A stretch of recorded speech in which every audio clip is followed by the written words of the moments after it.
Hi friends, എല്ലാവർക്കും ഉപ്പും പുളിയും കുക്കിങ്ങിലേക്ക് സ്വാഗതം. ഇന്ന് ഇടിച്ചക്ക കൊണ്ട് ഇറച്ചിക്കറിയുടെ ടേസ്റ്റിൽ ഒരു കറി ഉണ്ടാക്കാം. അതിനായിട്ട് ഇടിച്ചക്ക ഇതുപോലെ കഷ്ണങ്ങളാക്കി അരിഞ്ഞെടുത്തിട്ടുണ്ട്. അതിനുവേണ്ടി ഒരു സവാള, ഒരു 10 ചുവന്നുള്ളി, 2 പച്ചമുളക്, 1/2 ടേബിൾ സ്പൂൺ കുരുമുളക്, ഒരു കഷ്ണം ഇഞ്ചി, ഒരു 3-4 കഷ്ണം വെളുത്തുള്ളി, ഒരു തക്കാളി. ഇത്രയും സാധനങ്ങൾ ഞാൻ അതിനു വേണ്ടി എടുത്തിട്ടുണ്ട്. ഒരു ചീനച്ചട്ടി അടുപ്പിൽ വയ്ക്കുക. അതിലേക്ക് 2-3 ടേബിൾ സ്പൂൺ വെളിച്ചെണ്ണ ഒഴിച്ചു കൊടുത്ത് ഈ ഇടിച്ചക്ക കഷ്ണങ്ങളാക്കിയത് അതിലിട്ടൊന്ന് വഴറ്റിയെടുക്കണം. ഇങ്ങനെ വഴറ്റിയെടുക്കുമ്പോൾ കറിക്ക് നല്ല ടേസ്റ്റ് ഉണ്ടാകും. ഒരു 2-3 മിനിറ്റ് വഴറ്റിയെടുക്കുക.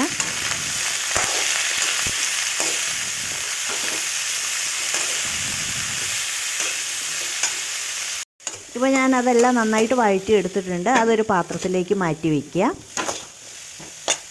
അതിനുശേഷം ഇതേ ചീനച്ചട്ടിയിലേക്ക് ഒരു 2-3 ടേബിൾ സ്പൂൺ വെളിച്ചെണ്ണ ഒഴിച്ച് അതിലേക്ക് ഈ സവോളയും ചുവന്നുള്ളിയൊക്കെ അരിഞ്ഞത് ഇട്ട് കൊടുത്തൊന്ന് വഴറ്റിയെടുക്കണം. അതൊന്ന് ചെറുതായിട്ട് ചുമന്ന് വരുന്നത് വരെയും വഴറ്റിയെടുക്കാം. അതിലേക്ക് കുരുമുളക്, ഇഞ്ചി, വെളുത്തുള്ളി ഇതെല്ലാം ചതച്ചത് ചേർത്ത് കൊടുക്കുക. അതും ഒന്ന് വഴറ്റിയെടുക്കുക.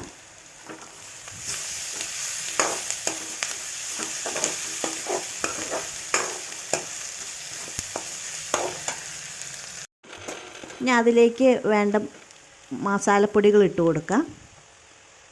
1 ടേബിൾ സ്പൂൺ മല്ലിപ്പൊടി, 1.5 ടേബിൾ സ്പൂൺ മുളക് പൊടി, 1/4 ടീസ്പൂൺ മഞ്ഞൾപ്പൊടി.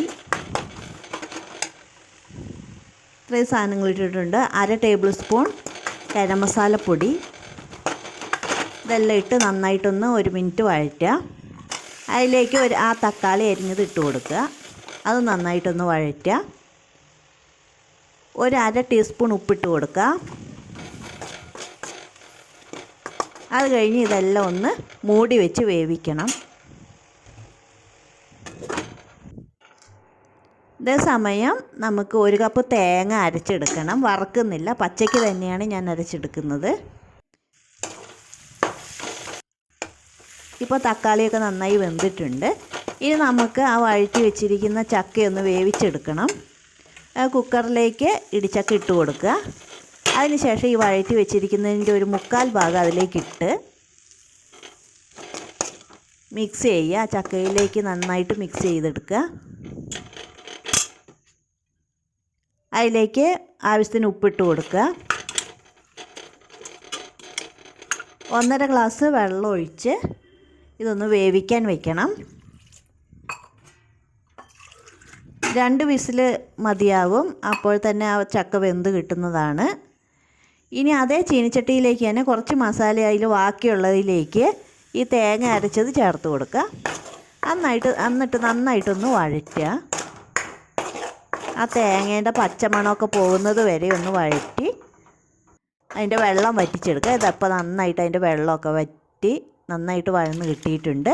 ഇനി ആ ചക്ക 2 വിസിലടിച്ചപ്പോൾ വെന്തിട്ടുണ്ട്. അത് അതിലേക്ക് ചേർത്ത് കൊടുക്കുക.